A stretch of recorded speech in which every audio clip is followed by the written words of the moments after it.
Well, you set me a challenge a few months ago, and we've been working on this to show what Tut's children could have looked like.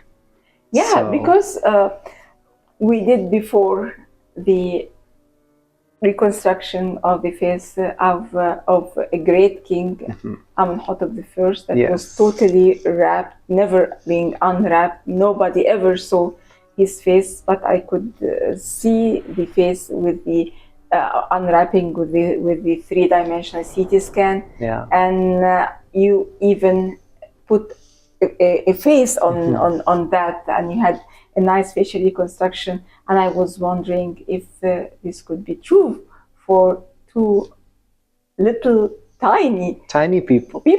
at that time. So what do you have for me? So we've been working for a couple months. You gave me information about the age, some information about how the bodies were formed, and obviously your CT scans. So from all angles, I had all of this information to work with. You've seen a little bit of the reconstruction of these babies, but you haven't seen it completed. Yes, please. So for now, I have something very special to show to you. I can't wait. Hopefully, this can give a face to the children of Tutankhamun. This is baby A. Hey, yeah, little tiny one. Yeah.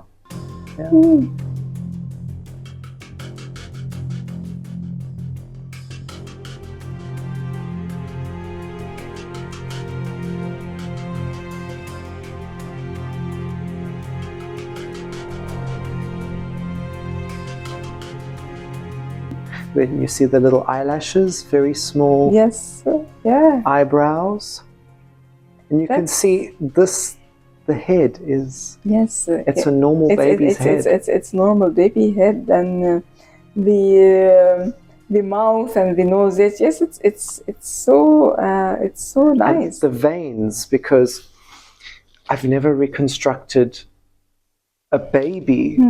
And for a baby at that age, it was a challenge. Yeah, for you. I had to do a lot of research about it, and you have these veins on the babies, and the skin that is sort of wrinkled. They weren't a smooth, tight face. True. So true. I hope that it this lives up to your. Very much like I know her CT scan. I saw the CT scan, but to put a face on the mummy. This is amazing because it's a way that you can communicate better. Yeah. It's no more an object. Yeah, it's a person. It's a person. Now it's a human that you can communicate with. Yeah. It's amazing. And I have a surprise. Yes. Because this is how the child would have been at death. But I thought it would be a great idea to see what the child could have looked like had she lived a few months longer. So we can reveal to you the face. That's baby A, what the an little amazing princess with the eyeliner and with yes, and because we have the accessories, tiny hair. And she's amazing. She has Queen T's mouth. Oh, yeah. Her grandmother's mouth. Yes. We have the images of the two children from Amana. And I thought, well, that's how these children would have dressed at that time. So this is really amazing. And this is how a fetus would have looked like. And this is how a few months later, if she managed to live, but she did not, unfortunately, she would have been a beautiful little girl, totally Egyptian girl with with her eyeliner, her jewelry. Yeah, definitely, I see faces like hers among the children in my family, in my street. She's so Egyptian. Yeah. Yes, thank you very much. What a beautiful. Well, that's not present. all. That's not all. Oh. We have baby B. Oh. And this is baby B.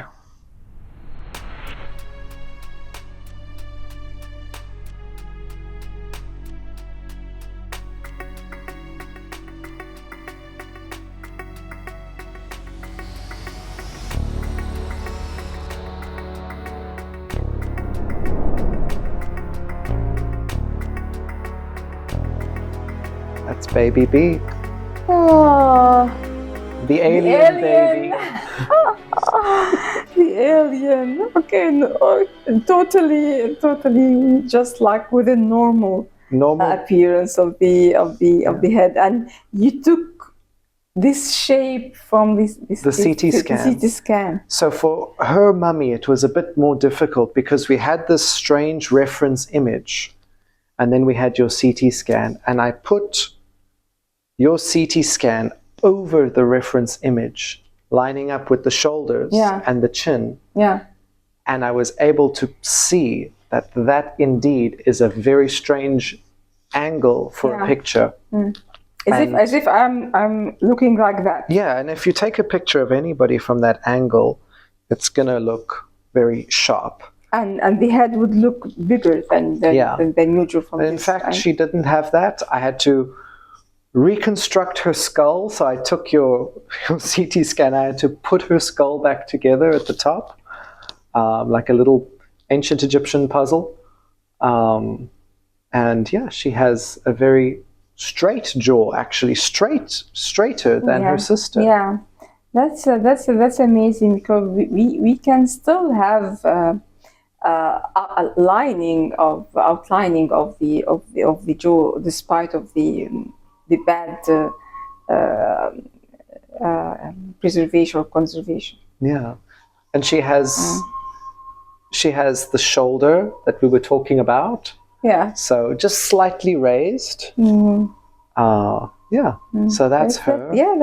That's amazing. And go ahead and have a look how she would have looked had she lived. Wow, a beautiful one, with open eyes and with nice and accessories and with eyebrow. Yeah, she looks very amazing. Yeah. But you know, Curtis, that when it was first unwrapped in 1932 by Douglas Derry, and in his notes he wrote that this baby had open eyes, eyelashes, and eyebrow. She was almost perfect, full term, almost full term. And they kept her with open eyes. So this would have been how she looked like months a few months later. Yeah, and quite similar. You can see the two. Yeah, to her sister. But maybe this is where you gave her more personality.